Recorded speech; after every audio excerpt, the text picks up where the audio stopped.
Guys, I don't know about y'all, but this has done got old having to tote water out here to these plants, these new trees. Stuff I got planted that's too far away for the water hose to reach.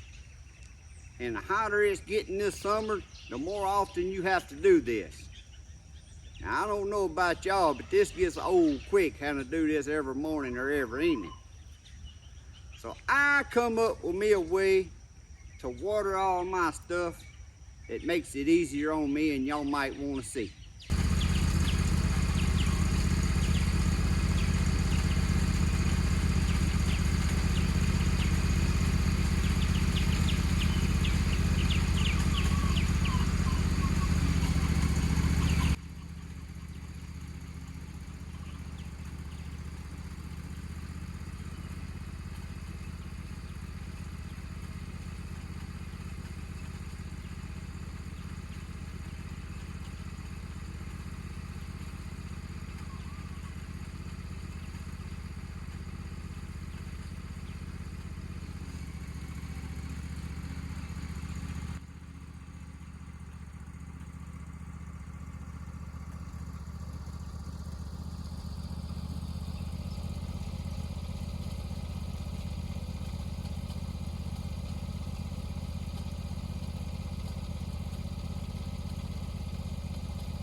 That made things a lot simpler, didn't it?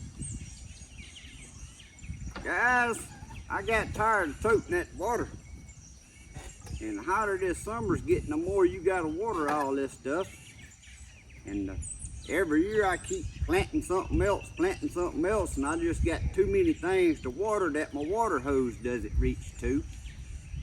Well, you don't wanna have 300 foot of water hose wired up somewhere, and every time you try to stretch it out, it's tangled up a mess.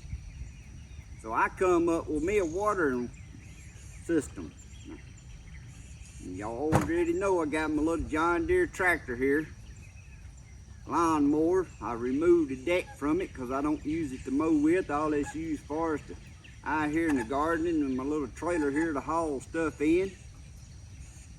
So I fixed me a watering system. Let me get y'all over here and show you. So what I got set up here in my trailer, it's just one of these old lick tubs. I don't know how many gallons, somewhere around 25 to 30 gallons, I would say. Then I got me a VEVOR 12 volt water transfer pump. Now this 12 volt water transfer pump, it comes with an on and off switch right here and gator clips to hook to your battery. But what I did, since I removed the deck on this lawnmower and it ain't used to mow with anymore, it has a switch right here that you engage and disengage your mower blades with. So that just serves as a switch now for my water pump. Then I just run the wires under the seat and got it tied into that switch right there. Now this VEVOR pump here, you can get these in a 12 volt or you can get them in 120 volt, which for this setup you're gonna want the 12 volt. It's just a water pump, sucks the water in and blows it out. It comes with this 4-foot hose here and a filter screen that you can put down on the end so it can't suck trash up in it.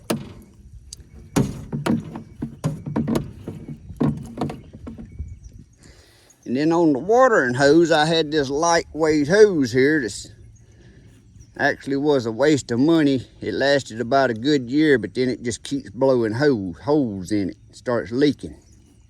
It's a stretchy hose. But there's one thing you got to keep in mind when you're using a water transfer pump, this style anyway. When you're using a transfer pump, if you're going to use it, whether it's a VEVOR or any kind, it's made to just transfer water. That means on the end of this hose here, you see I just got it cut off. I would like to have one with a watering wand where you could just close it, shut your water off. But the problem with that, guys, is this is a transfer pump. It's not pressure activated.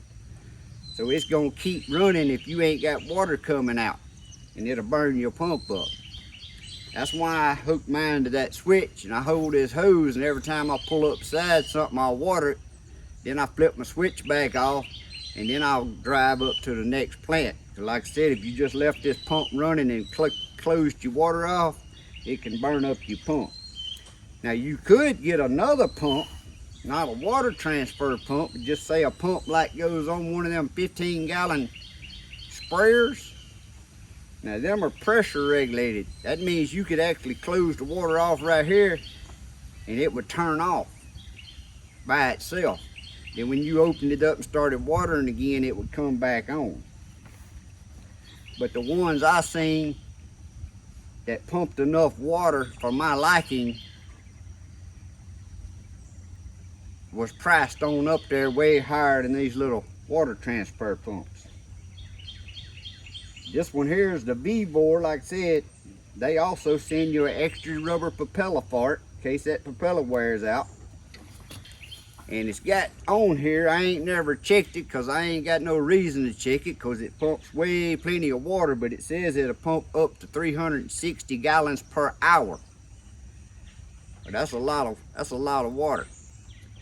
But I just thought I'd show this little setup here.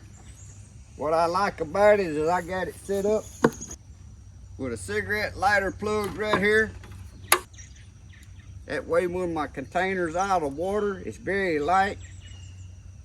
The pump's mounted to it. I can just set it off under my shed and use my trailer for whatever. And I need the water, just set it back in there, plug it back up, and I'm ready to go water. Guys, another thing I like about this here is to feed all these plants and stuff. You use water soluble fertilizer, you can just put it right in there and go out there and do your watering and feeding. It just simplifies everything. This has been so convenient. I actually been using this to water the plants up around the house that the water hose will reach to. But this is so convenient, not even having to undo my water hose and then roll it back up. And I know it's a lot of people out there that's got new orchards where they're trying to water their trees and they had to tote water out there in 5-gallon buckets and such like that. You might like this idea, and I thought I'd want to show it. This VEVOR pump right here, I've had it, I don't know, I done pumped several of these tanks through it since I'm making this video. It ain't getting hot or nothing, so I think it's going to be a long-lasting little pump.